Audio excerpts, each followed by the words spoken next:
threats are imposed by Russia.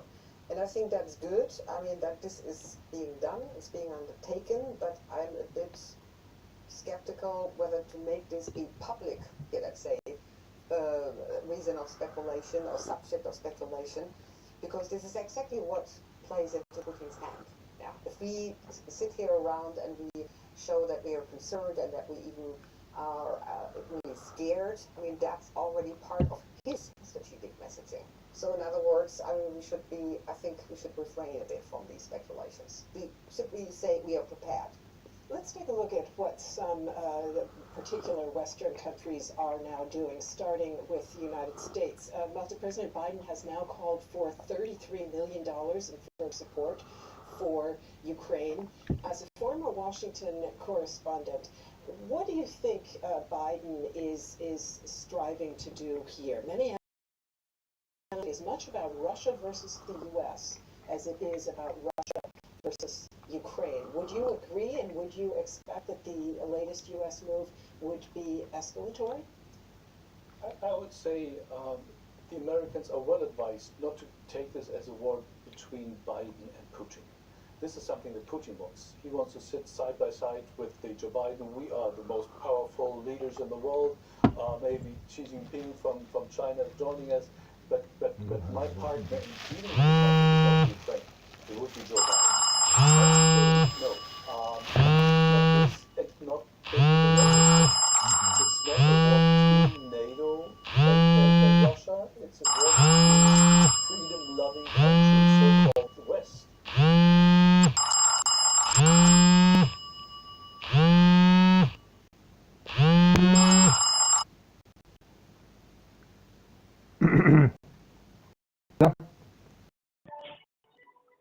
Евгений, ну что, вы готовы? Ну, наверное, да, в принципе, да. Так, смотрите, я вам буквально через пару минут, я вам в WhatsApp написал, поставьте мне плюсик, там что-нибудь, то, что вы увидели. Я вам буквально через пару минут ссылочку в Zoom направлю. И перейдете, хорошо? Минут через 5, чуть-чуть задерживать. Ну, хорошо, да. Все, давайте. Да.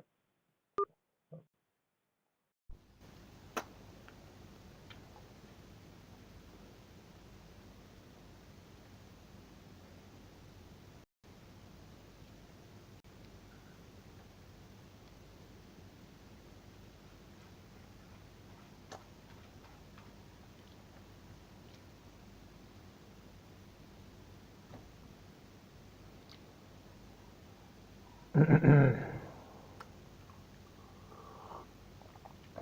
don't know what we're speaking about. And Russia and occupying Ukraine and invasion of the country and so on. This message should be a unified message from all countries that are opposing Putin's war in Ukraine and not personalizing this in terms of the President of the United States, the President of Russia, and not giving the impression that we have a military bloc called NATO against Russia in this instance. That concern, Carolina, is one of the reasons that the Germans have been extremely ambivalent about providing anything that could be considered to be heavy weaponry. Poland repeatedly pushed for Berlin to go further, and in fact, now we are seeing movement by, for example, the Bundestag, which has cleared the way for delivery of anti-aircraft tanks. Do you understand the ambivalence here in Berlin, and do you see a real shift in Chancellor Scholz's position? So I understand that there is a vast part of the German society which is simply afraid of atom war starting in the heart of Europe, and one can understand that the Germans are actually not alone in this fear, because the atom war is something which is being feared across other European countries too. But I must say that perhaps here the Polish perspective is an interesting one, because almost we are actually afraid of nuclear plants. We know this from opinion polls. But as for the atom war, it's not that anybody is now saying that they are afraid of this nuclear conflict. Why? Perhaps because as experienced as we are by the history of Russian neighborhood, we basically think if the Russians go in with Ukrainian border and go further west, for example, or further south, the destruction will be there anyway. So what is the difference? This is one thing. The other thing, of course, connected with the nuclear war is the question whether we can at all provoke Putin. There is this wonderful historian, Stephen Kotkin, who wrote a very interesting biography of Joseph Stalin, who wrote an interesting piece saying, well, in 1939, NATO was not there. 200 years ago, NATO was not there. So perhaps this idea that NATO or any country in the West could provoke something in Russia is not right. Perhaps it's rather a long cultural and political right into the heart of Europe. Stop you there, Malta, because I do want to just quickly listen to a statement by Chancellor Scholz. Responding to charges that he has become a warmonger, the German Chancellor told the traditional May Day rally of German trade unions that radical pacifism has become obsolete. We will continue to support Ukraine with money, with humanitarian aid. But it also must be said, we will support its ability to defend itself by supplying arms as we're doing. That is essential now. I respect all attitudes, but a Ukrainian citizen must find it cynical to be told to defend against Putin's aggression without weapons. This isn't where we are.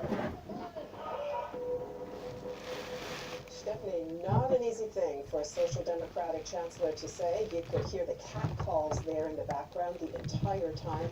What do you think? Will the German government now follow through and act on those words? Are we seeing in Germany's willingness to play a more proactive role in general when it comes to European security?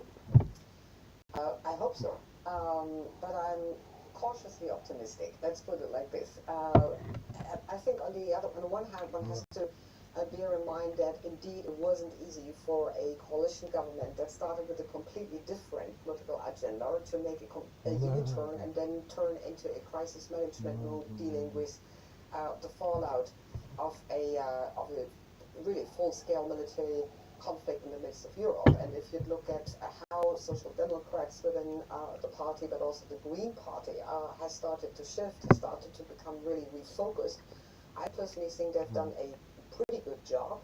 If you look at individual, the Chancellor himself, I personally think crisis communication looks a little bit different. I would have personally appreciated if he had come more if he had become more focused and more targeted in his strategic messaging. At the end of the day, I think what matters for the government is to convey to the German public that they have a plan. That we do have a plan. Are they succeeding in that? No, I don't think so. I even don't think that German plans will solve the problem.